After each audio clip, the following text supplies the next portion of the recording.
విధంగా పెంచబోతున్నటువంటి ఛార్జీలను కూడా వెనక్కి తీసుకోవాలనేటువంటిది ఈ పోరుబాట కార్యక్రమం సందర్భంగా ప్రభుత్వాన్ని మేము గట్టిగా నిలదీయదలుచుకున్నాం. 15,500 కోట్ల రూపాయల పైగా ప్రజలపైన భారాలు మోపడం అనేటువంటిది చాలా దుర్మార్గమైనటువంటి విషయం. ఎన్నికల ముందు ఊరూరా ఉపన్యాసాలు చెప్పాడు చంద్రబాబు నాయుడు గారు.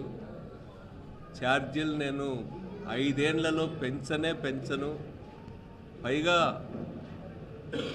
ఎవరికి వారు విద్యుత్ ఉత్పత్తి చేసుకునేటట్టు చేసి వాళ్ళకే ప్రభుత్వం నుంచి ఆదాయం వస్తుందని చెప్పిన చంద్రబాబు నాయుడు గారు 6 నెలలు తిరక్కముందే ఈరోజు 15,500 కోట్ల రూపాయలు ఛార్జీల పెంపు ద్వారా ప్రజలపైన భారం మోపుతా ఉన్నాడు.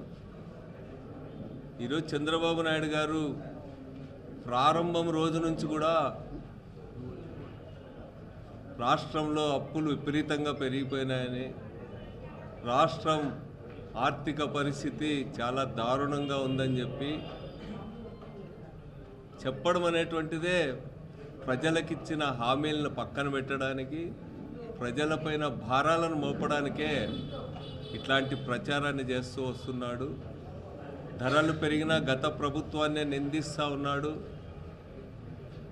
ఈరోజు చివరికి చాలా అందమైనటువంటి అబద్ధాలు చెప్తా ఉన్నాడు. విజన్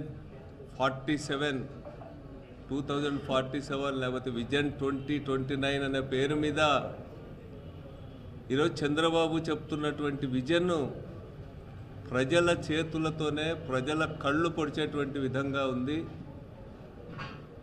ప్రపంచ బ్యాంక్ ఏదైతే చెప్తుందో ప్రతి సర్వీసుకు కూడా డబ్బులు వసూలు చేయాలా, ఉచితంగా ఒక్క సర్వీస్ కూడా ఇవ్వకూడదనేటువంటి ప్రపంచ బ్యాంక్ విధానానికి అనుగుణంగానే ఈ విజన్స్ అన్నీ కూడా తయారు చేశారు. డాక్యుమెంట్స్ అన్నీ కూడా ఇవన్నీ కూడా అమలు జరిపితే ప్రజలపైన విపరీతమైనటువంటి భారాలు పెరుగుతాయి.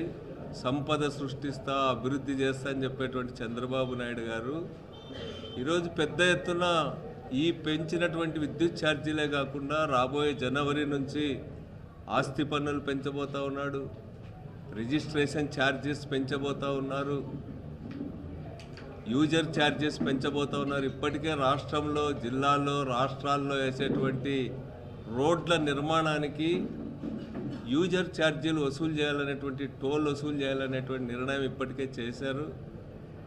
ఇప్పటికే కన్సల్టెన్సీలు కూడా ఏర్పాటు చేశారు.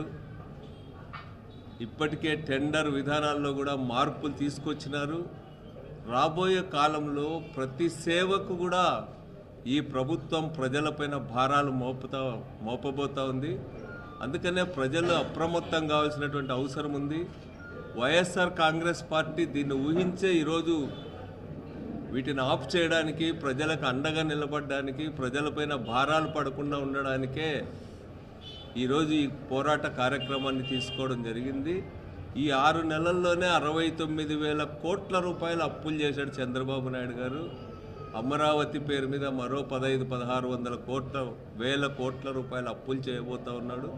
6 నెలల్లో 85,000 కోట్ల రూపాయలు అప్పులు చేశాడంటే ఈ రాష్ట్రాన్ని ఏం చేయబోతుందో ఈ కూటమి ప్రభుత్వం అనేది అర్థమవుతుంది. అందుకనే నిన్నటి రోజు స్వయంగా చంద్రబాబు నాయుడు గారే ప్రభుత్వ సర్వేల్లో 24 మంది మంత్రుల్లో 18 మంది మంత్రులు వాళ్ళు విఫలమైనారు, వాళ్ళ పని చేసేటువంటి పరిస్థితి అధ్వానంగా ఉందనేటువంటిది క్యాబినెట్ మీటింగ్లోనే తానే చెప్పినట్టుగా ఈరోజు వార్తలన్నీ వచ్చినాయి. 18 మంది క్యాబినెట్ సహచరులు పనిచేయడం లేదంటే ఈ ప్రభుత్వం పరిపాలనలో విఫలమైందనేటువంటి స్పష్టంగా అర్థమవుతూ ఉంది. ఈ ప్రభుత్వ గ్రాఫ్ రోజు రోజుకు కూడా పడిపోతూ ఉంది. ప్రజలు అప్రమత్తం కాకపోతే, ప్రజలు మేల్కోకపోతే, ప్రజలు పెద్ద ఎత్తున ఈ పోరాట కార్యక్రమాల్లో పాల్గొనకపోతే ప్రజలకు మరింత భారాలు పడతాయనేటువంటిది కూడా తెలియజేస్తూ ఈ కార్యక్రమాలను పెద్ద ఎత్తున జయప్రదం చేయాల్సిందిగా వైఎస్ఆర్ కాంగ్రెస్ పార్టీ తరఫున విజ్ఞప్తి చేస్తాం.